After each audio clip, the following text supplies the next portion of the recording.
Plaster my colors onto the floor like a newborn baby to the earth.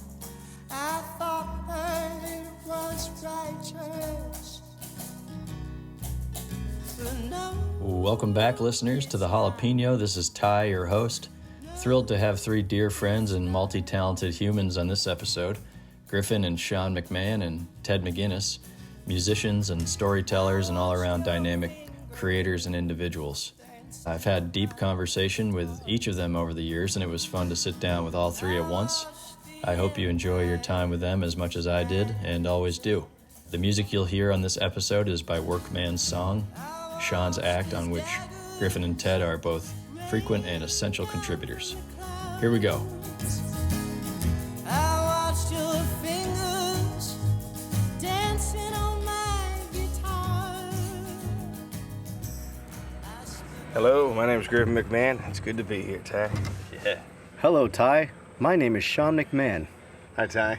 I'm Ted MacInness, Hey. and I'm happy to be on the Jalapeno podcast. That's right. Ted MacInness, a.k.a.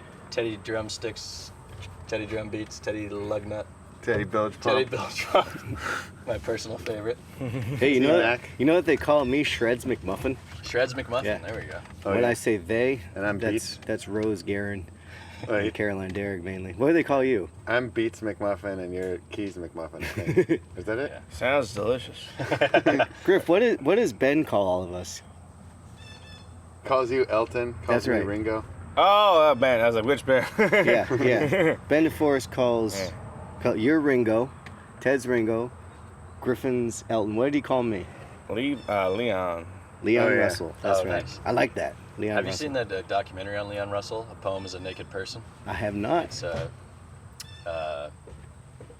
It's a cool documentary by Les Blank. I'll send it to you. Well, yeah, so I think it'd be cool to talk about, we're here on Martha's Vineyard. Griff, you're the reason that the initial impetus for these other fellas getting here, right? I guess so. Yeah, tell us Yeah. about that origin. Sure, yeah. So I originally grew up in Western Massachusetts and lived in New York City for a while. And I first landed on Martha's Vineyard in the summer of 2016. I got a job playing organ for St. Andrew's Church, directing the choir. And it was great. I worked there up until this past year. And that first summer, picked up some gigs, started doing some solo stuff, playing with some of the different Highland bands. And then my brother started visiting from time to time, started getting him to do some gigs. And then next thing you know, Ted started coming down and started getting him some gigs. And Yeah. next thing you know, they live here. And it's great. And we started playing together as a trio pretty regularly in 2018. Yeah. We'd all play together, a lot together in like different capacities. Yeah. Me and Sean and me grew up playing music together, and we kind of drifted in and out playing together. Yeah.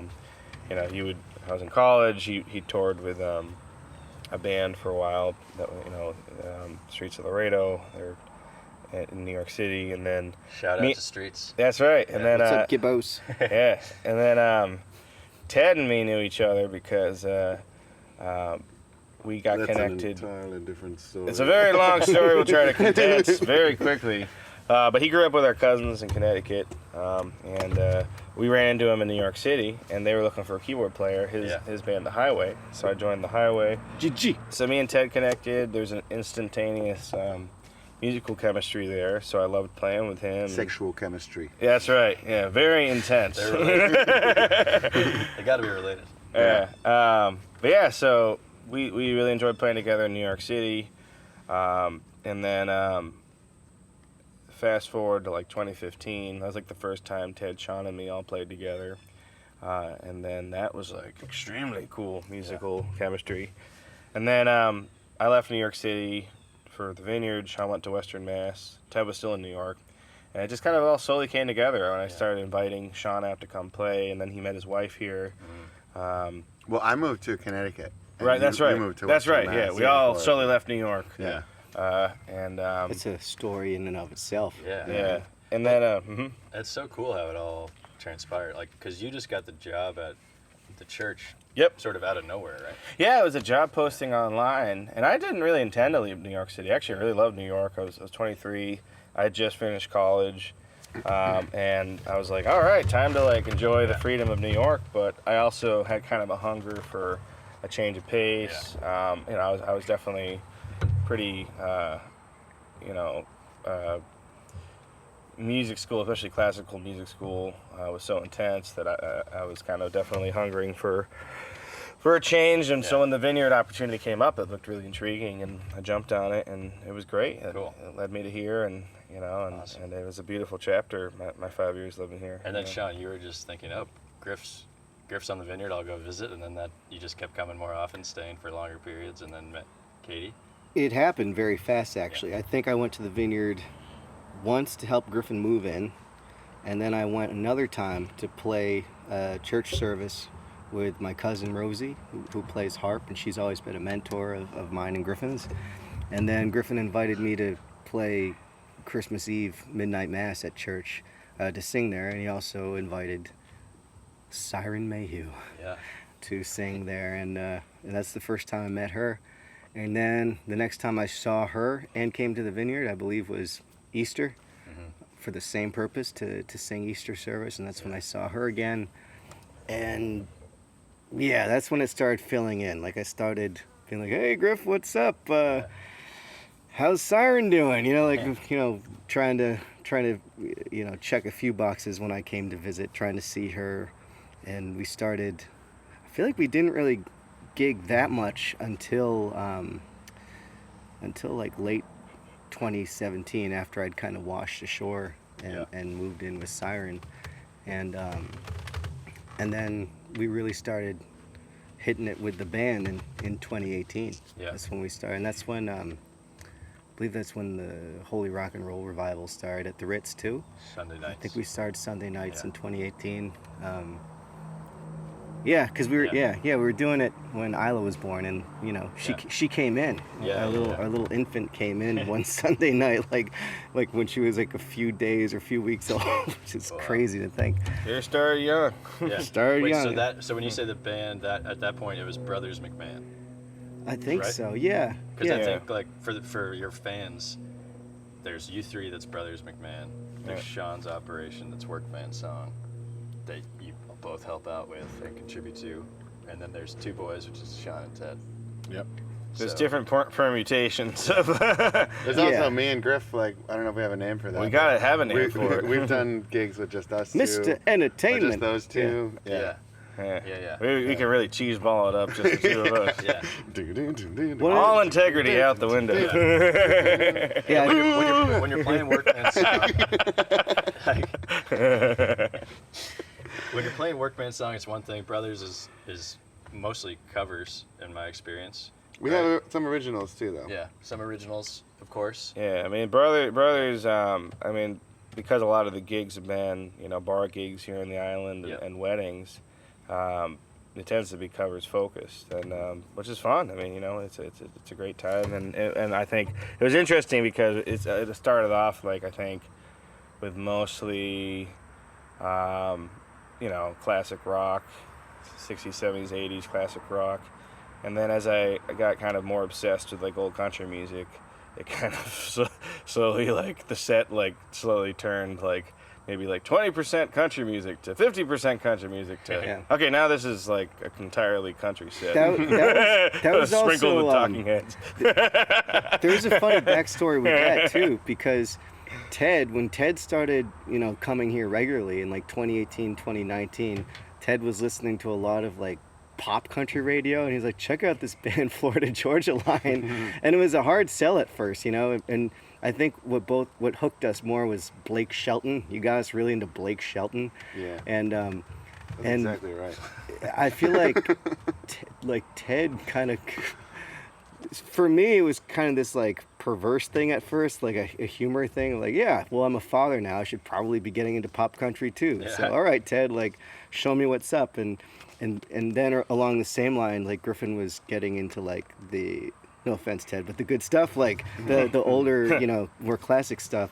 So these kind of forces all coalesced and drove us kind of into this kind of country western niche that also, I think really worked for us together on the Vineyard, because I don't know if we were the only band doing it, but I just know, I think we all noticed people really loved when we did it. And It's a cool niche to be in, because if you're in a bar and there's a band just playing like good old school country, it's just a good vibe. Even if you're like, I'm not in, a lot of people will say the first kind of music they don't like is country, but if they're there, they're going to be like, this is great. Well, there's a good reason for that, because a lot of pop country does suck. Not pop, but I have no shame in saying that. You hear that recording? No, but there's some, you can't generalize everything, but like so much pop country is just manufactured, designed to sell. Like a lot of pop music. I think the thing that attracts me to like Waylon Jennings, Chris Christopherson is just like the great songwriting at the core, good storytelling, good, and I don't know. It was just one of those things where there was no reason for it other than the music was cool, and I fell in love with it, and like I just would start bringing songs to the band.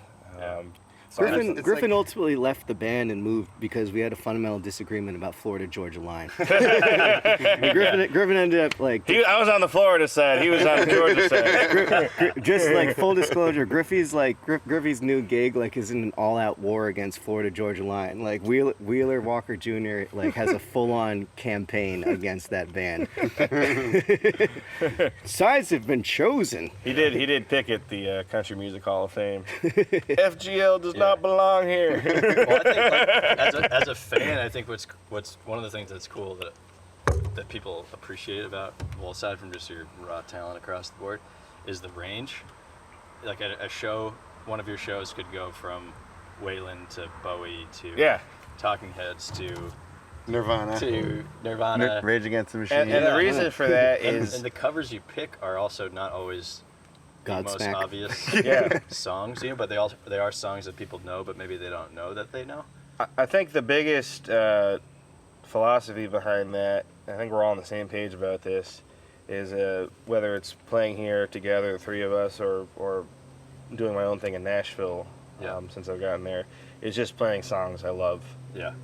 And realizing that so much, a lot of bands, and no knock against it, it's like when you're playing weddings or bars, you're going to try to cater towards a party scene, and that's fine. Like, there's a market for that. You need that. Like, top 40 music is the reason it's top 40. But I think we've always tried to just kind of do our own thing, just because I personally love the Talking Heads as much as I love Waylon Jennings. I was like, why don't we just play both? And and maybe the Talking Heads might sound more country, and the Waylon might sound a little more new wave. Who cares? And I think that's it. Just playing songs I love. That's it. That's like the only rule.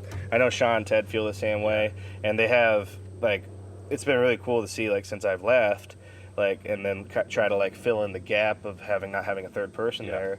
Like Ted, adding the bass lines with his own voice, and and also the kind of the ridiculous covers they do that they pull it off. It's amazing, It's so cool. I like to think of it if you want the real band experience that audiences want to see is the band is having fun. You could watch the Rolling Stones or something, and if they're not having a good night, they can kind of fake it for the audience maybe, but the real essence of a good show is the band's loving it and the audience is loving it. So that's why we choose stuff. We don't.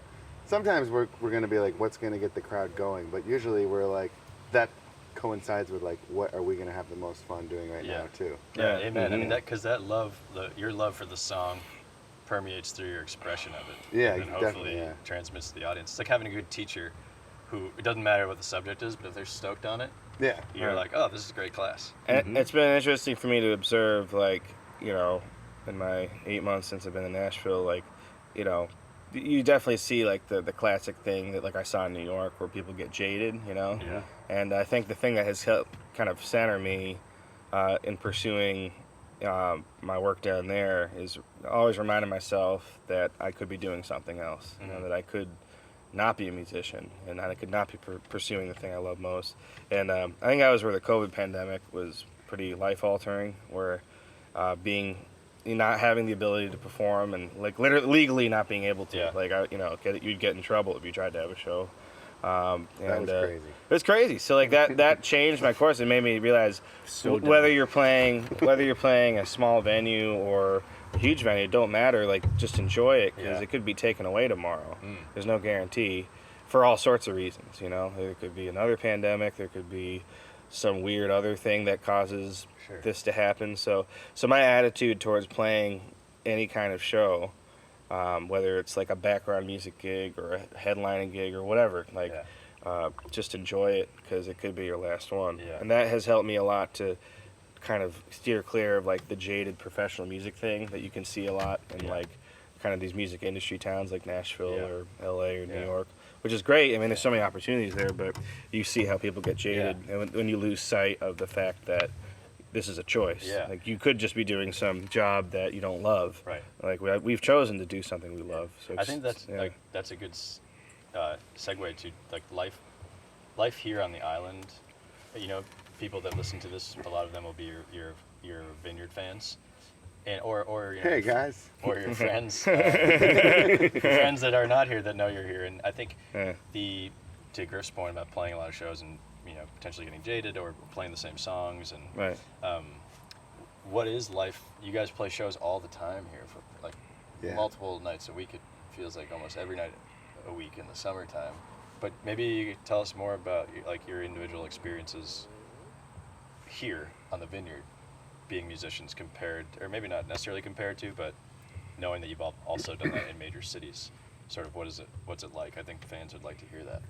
Well, I could tell you that coming from New York City and Boston, I've always been trying to play music and like be a rock star basically. Like play in front of people and have it be awesome and sell tickets. And the goal is to make money playing music in front of people. Yeah. And like have them appreciate what you're doing and then do it. And like the dream you have as a kid to like, I want to be that guy on stage. But playing in New York City, it's like there's so many people trying to do that a typical show in New York would be like 4 bands, and it's like a $12 cover or something, and 4 bands, $4. Split they'll 20 ways. They'll be like, well, so the venue gets the first like 10 people, and then you get to split up what's left over. And well, sometimes not at all. Yeah, and they'll ask the people like, who did you come here to see? And it's like the different bands will have a check mark next to them, like, and so you would on a good night, I'd like leave a show and get like $30 or something, and only play for like 40 minutes and have all the stress of parking and practicing. You'd like rehearse for it. So I feel like coming to the Vineyard, I'm almost like someone who lived through the Great Depression, and I'm like if there's food, you don't waste it. Like you gotta like so. But like we play so much, and I'm so like appreciative of it because people here, I don't know if it's just because so many people like are on vacation or because island culture is like grows differently than mainland culture just because it's like naturally isolated, but people appreciate music, and venues will be like, we should get music. Like in New York City or Boston, they're like, we don't really want live bands. But here they're like, we should have music. That'd be great. Our clientele will love it. And so I think it does kind of get daunting at times when you have like right now, we have a gig today. Yesterday we didn't have a gig, and it's like nights without gigs. We're like, wow, this is nice. And then you think like, but tomorrow I have a gig. Like I can kind of think of it like work. Like, I have a gig. But then when we're doing it, there's a work element, like carrying stuff and like getting ready and like being there on time, and the getting ready mentally that this is going to happen. Because you're also on stage performing, which feels like different from being a cashier or something. Yeah. Because you're like, the lights, you have to be like bringing the fire. Sure. And if you're feeling like not as up to it, then that can be like stressful. Like I got to go out and smile in front of everybody, but I'm in a bad mood or whatever. But I find that doing the shows it's so rewarding. And I always think like, maybe before a show, I'm like, it's going to be just another show. And then at the end of the show, I'm always surprised by how, like, what a crazy state things have, like, gone to. Yeah. Because everyone's like, one more song. And I'm like, like, this is my job. That escalated quickly. It's weird, And an hour prior, there was one person in the bar. You're like, amazing. Well, it's also really crazy, like coming back. So that was like my first show that we played. I played this summer on Martha's Vineyard. Last Tuesday. And last time I was here was like right before Memorial Day. So it was kind of the calm before the storm. So it was wild for me to not only like play on the island again after being away, and like seeing the crazy like party mentality, but also being sober, like playing. So that was like my first show at Dos Mas, like, you know, not like having like a large amount of alcohol in my system. Right. But basically, I'm really grateful that, like, you know, to be coming back to, you know, after I quit drinking about 8 months ago, and so that's definitely made me, like, I feel more present playing music, and to come back to the island and kind of experience and still be able to enjoy, like, that atmosphere of, like, the craziness, like playing a show and everyone going wild, and like, and not feel like I'm that's like too overwhelming for me being sober. Like, it's actually very energizing. Yeah. It was fun. I had a good time. The only negative thing was just it was really hot. Like, it was extremely sweaty and hot. Yeah. But it was a lot of fun. It was like I really enjoyed like playing there again and seeing a bunch of old friends and you know, getting the natural high from playing. That's been a huge thing for me. Is like performing is, you know, I get like the feeling that I'd get from like drinking, you know, and all that, like, you know, performing is 10 times, 1,000 times better, you know. So it's like, you know, just I'd say channeling like that. maybe 15 times better. 15. Not quite 1,000, but it's better. Yeah. And But then performing drunk was really the best. It was fun.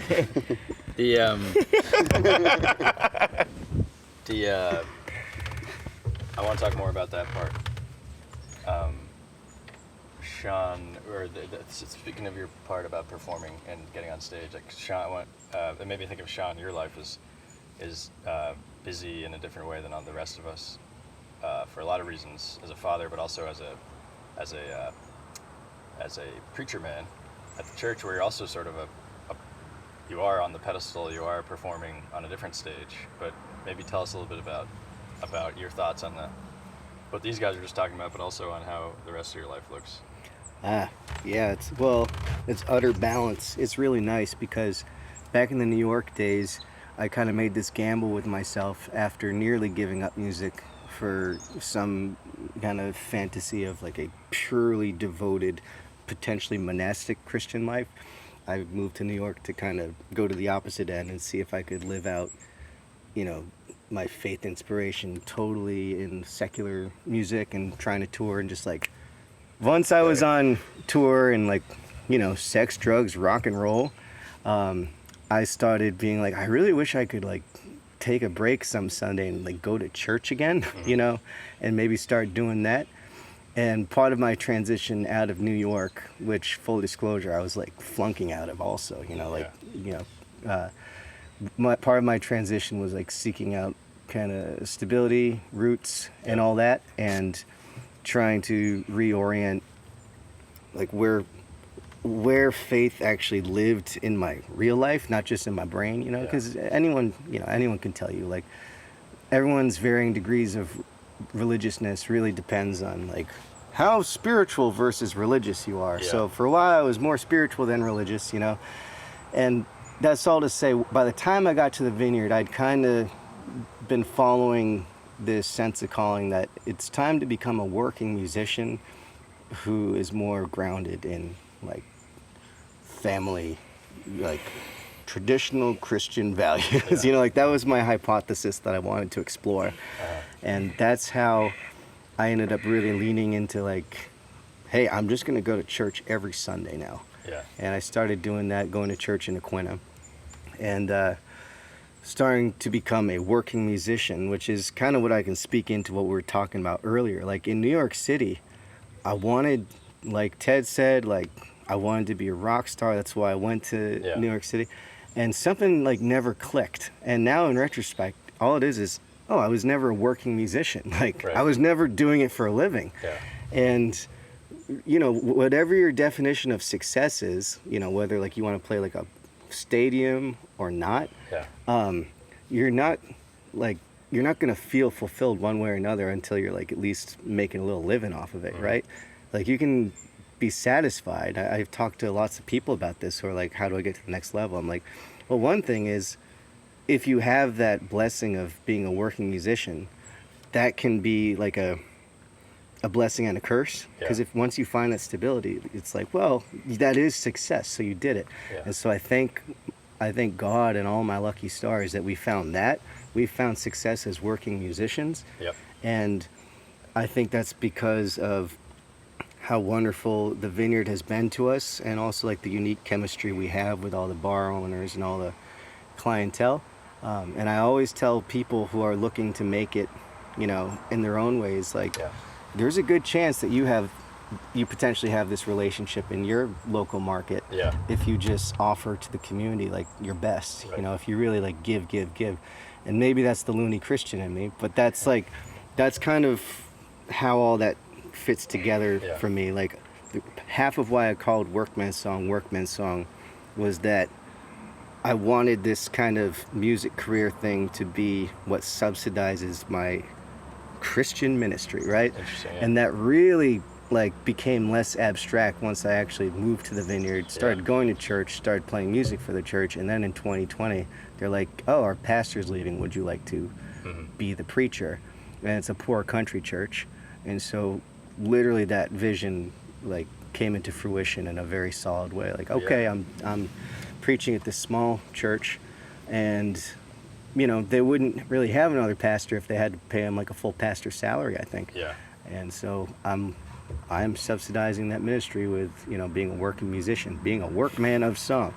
So that's how that all works. And these boys know that, you know, there came a time when I was no longer staying out till like 2 or 4 a.m. with them anymore. I was like, I should probably go home, go lie down, sleep next to my wife, be available if our like little daughter wants to come last hang out. Saturday, man. Yeah, exactly. I remember you said that. So I'm living, me and my wife are living like, you know, the traditional life, you know, which is super countercultural. But like, I love it. It's just like, you guys have a good blend of like traditional life, but also you're both like rock stars. So like, you actually play out a lot, but still have like a family and like don't go off the deep end. And you have 4 jobs. Tell us about that. I have 4 at least. I don't even know. I never quite added them all up. But Ted is a real workman. Ted's a workaholic. I just want to be successful and productive and happy. So, I mean, I've been working. I have an office job working for a company called. I don't know if I should say the name or not. Whatever. They're called Linguistic Systems. Linguistic Systems. Shout out. We translate documents into and out of the English language into other languages. And so a remote office job? Yeah, it wasn't always. Like I worked in an office for 7 years, and then when I moved to New York, I started working from home, and that was long before the COVID thing. And then, and I just kept working from home, and then COVID happened. Now everybody works from home, and I was like, "See, guys, I was doing this before. It was cool." But I also do. I decided to become a welder back around 2015. I just thought that'd be cool to have some sort of like tangible skill. And my dad also got a welding. After he retired, his coworker had like a welder machine, so he like bought it from or something, had it in the garage, and it was there for a couple of years. And then I was like, we should get it going and learn how to weld.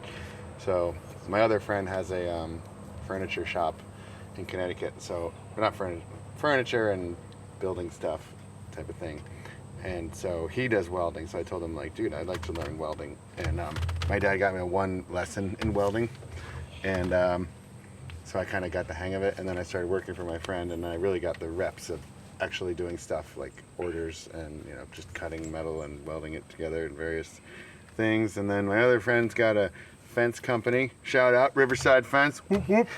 But if you ever need a fence and you're in the tri-state area, Connecticut, New York, New Jersey, give them a call. Yeah, I make people are gates always for them. offended these days. No offense, but you need a fence. So anyway, I was just trying to be entrepreneurial and trying to just basically do whatever I can do that makes money. And I started teaching music. I mean, I had my regular job. Because I work from home, I got time to do other things. So I was trying to play music. That, like, my main passion is music, but I always thought, like, I've been assembling a life for myself, not thinking I'm going to need to depend on music. Just, like, do it whenever you can, as much as you can. But Man, you way smarter than us, dummies. yeah, so I still do that. I still haven't quite calculated, like, if I'm able to quit my other jobs yet. I know I'll make less money if I do that, so I'm not going to do that. But I do construction on the island. Working for Charlie Green Construction, what? But yeah, I do like carpentry, and I've done like portrait, like charcoal portraits for money, and I found, like, I think last year I just decided to take as much responsibility as I can and bear it, and I started. How's the bearing going? It's going all right. I mean, it got stressful for a little while there, but I got over the hump, and now I'm used to it. But yeah, I found, like, I have so much responsibility. Like, everything I end up doing, a lot of it is, like, for money, and not like I'll be like, I have to do this. Like, I don't have too much, like, bored time where I'm like, what do I feel like doing? I'm like, well, I got to go.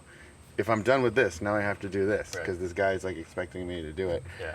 So it's cool. I mean, you make money that way, and also I think I enjoy the skills and doing stuff. Probably keeps your brain pretty sharp in a lot of different ways. Yeah, it keeps me not bored. Yeah, it's like Renaissance man.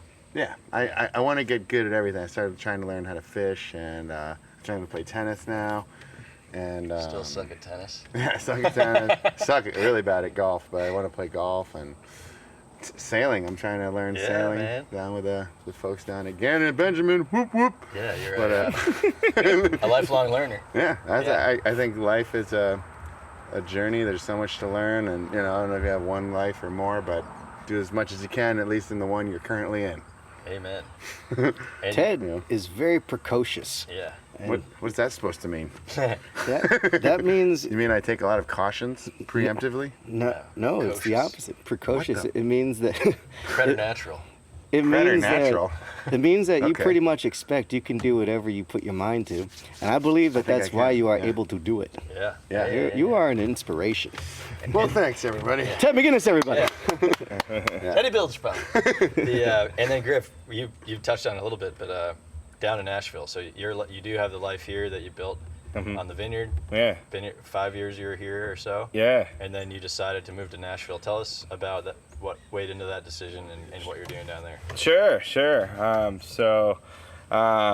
Over the pandemic, I think one of the blessings of it, as challenging as it was for me and for everyone, not performing and all that, gave me a lot of chance to do some soul searching and kind of figuring out where do I see myself, as my life moves forward.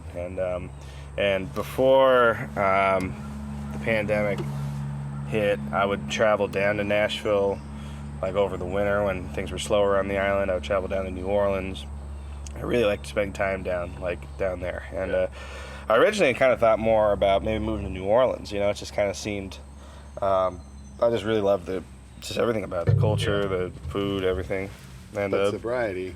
Well, that's a whole nother story. Like, what's the point of that? Yeah, exactly. We're not drinking. Screw this place. It's like, still haven't been to New Orleans sober yet. An interesting experience. No, but I love that town. It's beautiful. But basically, I just had this kind of voice, in my soul that was telling me, you need to go to Nashville and spend time there and just kind of see what happens there. That was it. It was just like, play music there, write some songs there, and connect with people there.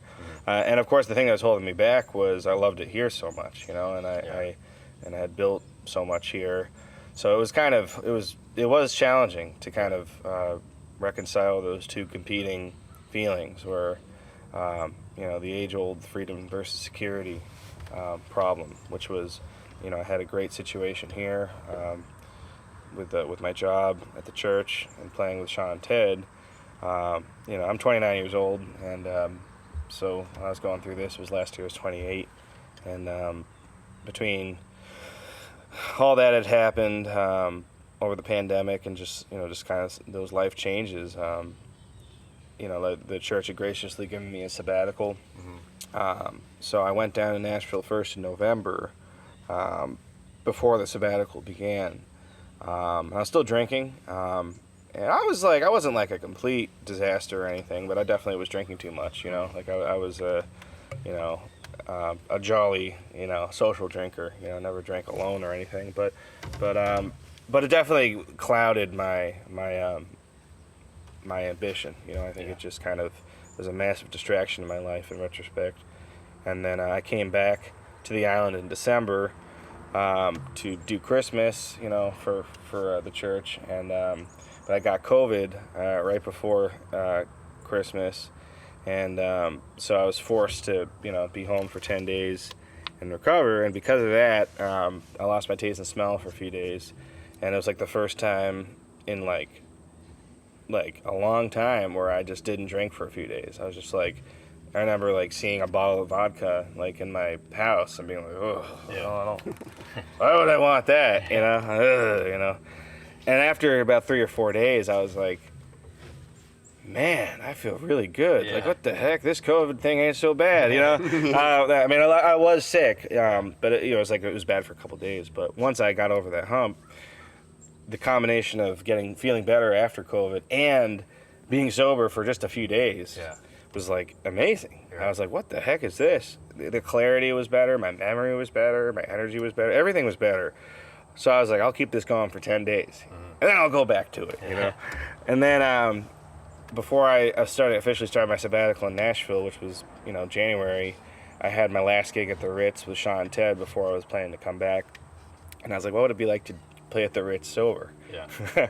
Which I'd never done since I'd moved here. I was never I wasn't drunk every time I played at the Ritz, but I certainly wasn't sober. And there's always at least a few drinks in me. He might be the first sober musician to ever play there in its history. It's very possible.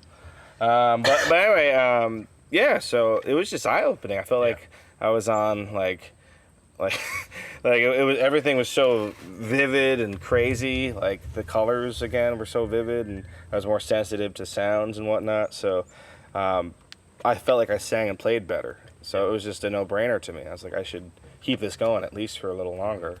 Then I drove down to Nashville. I went to a New Year's Eve party, and everyone was handing out like champagne glasses. And when the champagne was handed to me, I decided not to drink it. Yeah.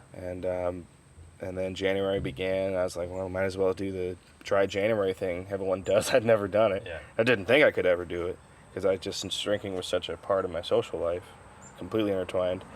And within 4 days, I played at Robert's Western World down in Nashville, which was like one of my favorite venues. Yeah. And I was like, maybe this sober thing is onto something. It just gave me such a clarity and sense of resolve and vision that I had never had before. Yeah. So, and then I felt such a natural high from playing, from performing sober, that I was like, this is the feeling that you chase when you're, doing substances, So, so I was like, well, Jesus, if I can do this naturally, maybe I should just try to perform as much as I can and collaborate with people down here and see what happens. Yeah. And then I'll come back to Martha's Vineyard in the spring. Well, about a month and a half later, I started getting busy, getting asked to do gigs, and I realized that, I should stay down there longer, and that I shouldn't just stay there for 3 months and see what happens. Yeah. And again, it was just that soul feeling, just follow your gut, follow your instinct. And then within 2 weeks of putting in my nose to the church, I got asked to perform at the Ryman, the home of the Grand Ole Opry. So that was a good decision, But, the tough thing about it was, knowing I wasn't going to be back here this summer to live. But the beautiful thing is I can still visit here and come play with Sean and Ted, and as we did this week, and as we're going to do Beach Road in a few weeks. So I feel really lucky that I feel like I have the best of both worlds right now, where I've been building my life in Nashville, but also still able to maintain and keep my my support system here on the vineyard that you built here. Yeah. The foundation you built here. And it was really beautiful being here last few nights, like just walking around and people welcome me back, and seeing in their eyes that they were really happy to see me, because it's one thing for someone to be like, oh, nice to see you, but when you really see someone genuinely welcome you again, it's beautiful, and I'm more sensitive to that now that I'm like not like drinking all the time. Like you become more sensitive to people's energy and become more self-aware, and it means a lot that I feel like I that my music and my presence here meant something to people, and it still does. Sure. That means a lot to me. So. Yeah. And then you guys have sort of followed Griff's lead with the sobriety, huh? Followed suit. Yeah. Ante up. Never thought I'd see that coming. I in a good way. I mean, It was easy when you stopped asking for liquid tips, man. Yeah. That was half of our tips for a while. Right. It's like, well, when in Rome. Yeah, you're playing at bars all the time, and it's easy to have one or two, no matter what. Oh, it's so easy. The amount of shots that would be brought to us, and we would try to keep up. Yeah. I gotta say though, I noticed something. Like, you'd feel a certain way after having a bunch of shots at the end of a night. A certain level of drunk. You'd sober up before you go home, etc. Well, I found that when I drank home alone, like having a cocktail while I cook, I'd feel very bleary and like feel super drunk. And once I stopped drinking at gigs, I'd feel the same way at the end of a gig as I did while I was drinking at a gig. So I realized that the overriding feeling, at least, maybe this is just my body chemistry, but the overriding sensation must have been from adrenaline the whole time. Yeah. Because I could drink like a fraction of what would have been like nozzled to us at the Ritz. At home, like just at a party sitting around with friends, and I would get like, oh, I'm very drunk and tired. Yeah. So the feeling amped up at the end of a show, that feeling remains even without drinking. It's probably the same for you, Griff, right? Yeah. It's just all adrenaline and what's the one that people love? Dopamine. Endorphins. Yeah, right. Endodolphins. That's how I remember. Yeah. All sorts of fun chemicals. How about you, Ted? Yeah. Well, I wouldn't say that I'm 100% sober, because I did break the habit of drinking, because I used to have a big margarita every day or two. And, that's like if I'm home cooking and stuff. But if I'm out at a show, I'd have like a couple IPAs, and then people give us shots, and then it's just because usually you get free drinks if you're playing. So I'm like, what do I want? But I found I could say to anyone out there that's thinking about trying it that it's not that bad. At least for me, I probably wasn't dependent on it that much, but my body had gotten used to having large amounts of alcohol every day. So I was like, tolerance is a hell of a thing. I really just, you gotta make, if you want to do it, you don't have to be all lame about it. Because I'll still sometimes, if I'm sitting on the beach and someone's like, hey, you want a beer? I'm like, yeah. Yes. I'm not, and that's not gonna make me relapse. I hope, knock on wood. Not that I don't think I'm at the state where relapse is a thing that I should consider capable of. But you kind of need to. It's kind of daunting at first because you're like, what am I gonna do with my time? How can I be in a bar with my friends and not drink? That's the worst part. Just imagining what that would be like. That used to scare me. Yeah. Before I did this, I was like, how the hell are people sober in a bar? I could just do it. I found one thing I noticed is a lot of times I would be technically hammered. If I blew whatever breathalyzer, they'd be like, you're hammered. But I'd be like, I don't feel hammered. And so I'm not even feeling hammered when I am hammered. So I'm like, why should I even be hammered then? What's the point, man? I've noticed, like Sean was saying, when you're, we're lucky because we go to bars and play music. So other people don't have that luxury of what are you gonna do instead? How about I'll just be the star of the show? It's a lot easier. It doesn't work for everybody. It is. Yeah. But if you're a bartender, you could do that. Be like, I don't drink, but people still think I'm cool and stuff. But I've lost my train of what was the train? A thought. Just your experience with semi-sobriety, or at least Tony. Yeah. I don't drink. I didn't drink yesterday. I didn't drink the day before. Once you break the actual habit, I think I went a few weeks of not having anything, or maybe more than a month or 2 months. But then it was one point where it's I think on the 4th of July, I was at a party and I was like, you're not gonna drink anything? I was like, maybe I'll have some champagne. Yeah. And I didn't get wasted or anything. I just had a little bit. I think I was telling Sean this morning, it's drink responsibly when they say that. Yeah. What they really mean is don't ever drink, but if you do drink, just have one beer. Yeah. 1 Miller Lite. That's drinking responsibly. Right, it's a different version. But everyone's like, if I have like less than 10 beers a night, that's responsible. Like, I drink responsibly every night. It's like, but sometimes starting in the morning. Yeah, I think with so many like mind-altering things, it's just easy to do it. You do it one day because you're like, that was cool, and then like that felt good, and you do it the next day, and then before you know it, months and years have gone by, and you're like really have this deep-seated habit. So if you can break the habit, then I mean, some people are really dependent on it, and others just have that habit of doing it all the time. But maybe their body isn't as like latched on to like the reaction. Yeah. I think I'm in that category where I don't need to drink all the time. I could still have a couple, but now I don't want to be hammered. Like, I don't mind. Like, I don't like the feeling of being. I mean, I guess I don't know if I like what I'm talking about, but I don't feel the urge to get wasted anymore. You just broke the spell a little bit.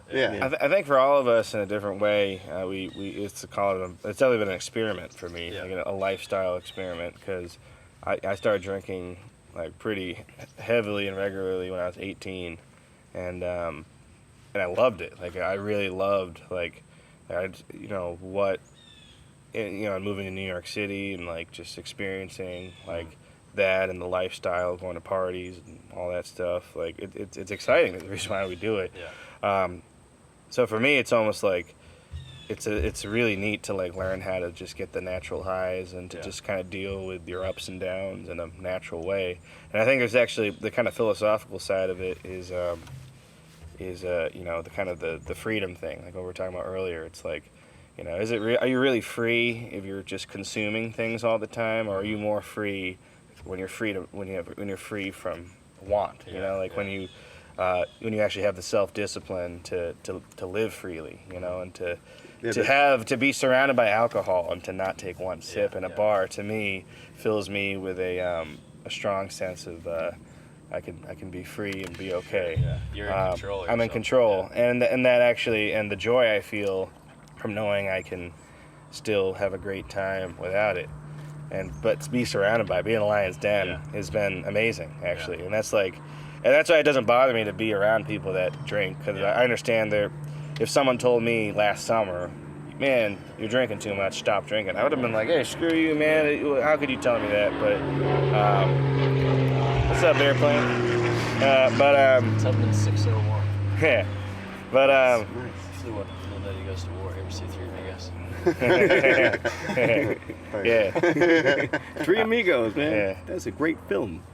But yeah, that's just basically that idea that like I for anyone that's listening, kind of like what Ted was saying, I never want to be someone that's like pushing sobriety on people ever, because I know if someone tried to push it on me, I would have been like, ugh, But holy God, man, like when things line up, when someone enters a stage in their life, when stars align, and it's been working for me, it's been working for Sean and Ted. I've never been happier, and again, like, it's neat to compare and contrast. Like, I lost like 40 pounds just not drinking. It's amazing. I didn't even do anything else. I still eat barbecue like a goddamn fiend. Like, it's impressive. That's another you good had reason to do you had it. everything. You had such a fun life going here. You had a lot of work. You had a lot of friends. Yeah. In the midst of that ecstatic situation, there was some little voice saying, "There's something better. There's something more for me." Yeah. Break out of it. I think that's the thing, and that's why, like, especially like anyone that lives here that's listening to this, like I still love this place deeply, but I think like, I realize it's my only life, and I think the COVID times made everyone much more aware of their mortality. Yeah. So I think when you're getting sober, or when you decide to make a change in your life, if there's a voice in your soul telling you to do something, you have to listen to it, or you're going to be miserable. And I think, it was hard for me because I had so many great things going here. I was like, why would I want to leave this? Right. But in Nashville, there was I wanted to try playing music with more people as well. Not just stop doing this. Just is there a way I could do both? You know. And one of the cool things about Martha's Vineyard is this is a place where people come to in the summer, seasonally. And they always keep, there's people have really neat relationships with the island. You don't have to just live here year round. You can come back here, play gigs. You can come visit for a family reunion. And I always kind of observed that living here year round. I'd play weddings or funerals at the church, and you saw how much this place meant to people. Yeah. So it still means a lot to me. Sure. And it's a, but right now at this time in my life, being in Nashville has been the right move. You know, and it's been hugely inspiring to be surrounded by just so many amazing musicians that I can learn from. It's definitely it's you have to hustle a lot more there, but that's been good for me because it's forced me to out of my comfort zone to really try to be the best I can be, and whenever I hear other great musicians, like I just learn from them. Just like my first month in Nashville, I just would go to shows constantly and just learn, just like watch them and like the songs they were playing and how they performed, their banter, the way they sang. You can't help but absorb that, and just wanting to grow. That's to me really important to like my sense of fulfillment is growth, feeling like I'm growing, and as an artist, and stagnation to me is something that. Stagflation. That's right, and stagflation. But 2022. But no, but like in all seriousness, like artistic stagnation to me is something that I think is what drives the feeling of wanting to drink or escapism. To me, I think feeling like I'm not making artistic progress. Because we measure everything objectively, whether we like it or not in life. But when you try to live a creative life, it's not as objective, So it's like that kind of left brain objectivity versus right brain subjectivity thing, and for me, this is a much better balance at this time in my life to try to be in a place where I can meet musicians that have been doing this for 30, 40 years, a lot of them, doing session work, touring, and how to learn from that, and then still maintain a beautiful relationship with the island and coming here, and I don't want to ever not come here and play, It's just that if I can figure out the balance still. Right. Maybe someday you'll be like super successful and be like, I'm buying a mansion in Market. That wouldn't be half bad. And be like, because the world you have here is here. Yeah. The world you're creating in Nashville is now it's an expansion of your experience. Yeah. And whether it's artistically or otherwise, but obviously for you it's a place for you to grow artistically, challenge yourself in a new way, explore a different side of your music. Right. And now that's a whole new portal in your life. Yeah, that's how I view it. I don't want it to see like an either or thing, right. Nashville or Vineyard or New York or this. It's like no, like it's this is my this is my just living my life the way I want to grow as an artist, and again that that's the burden of freedom is you have to say no to things, and that means you're saying no to a road you could have gone down. Right. Yes. For every road you take, there's a road you couldn't have taken. opportunity cost. Yeah, so so I'm very aware of that now, and so I try to think very hard about like how do I want to spend my days and be more thoughtful about it. And again, that's when you're not drinking all the time. It's a lot better that way. And that's where joy and catharsis can come from. Sure. Yeah, you can create more momentum with the clarity you have because of not drinking and being hungover. Yeah.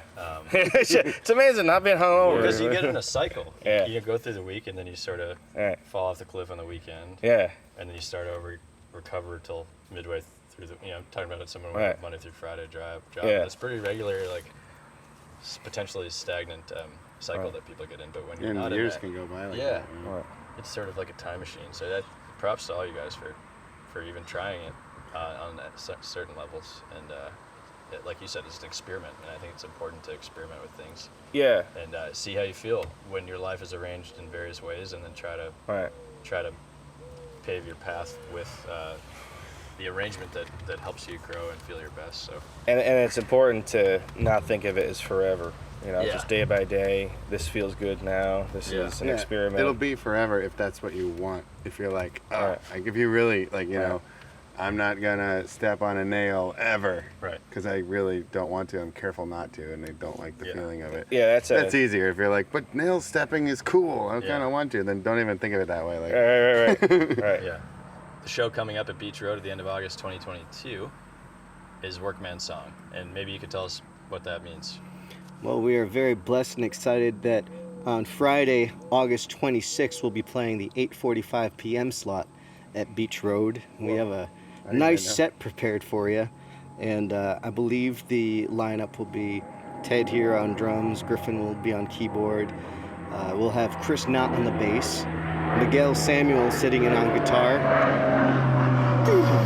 and Dave K might even be in town. Dave K might, yeah, let's talk to Dave K about playing pedal steel. Then Katie, Siren Mayhew, was going to be doing some guest vocals as well. And then, of course, myself, I'll be doing stuff too. Great. Yeah. Yeah, full crew. And then, so for Workman Song, for listeners, for folks that might be going to Beach Road, how would you describe the music? A lot of people compare us to the Dead with a little bit of Springsteen in it. Point being, like, I started off as a folk songwriter, just like the Dead started off doing folk, just like Bruce started off doing folk, and then we just start rock and roll. And I think, you know, especially since we moved to the Vineyard, we've become more and more of a jam-oriented thing, because we just all get off on that.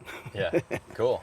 And Yeah. Griff, you'll be going back down to Nashville, but you'll be doing a quick turnaround for the end of August. Yeah, for I'll come back and Great. look forward to playing, and also just seeing all the great artists.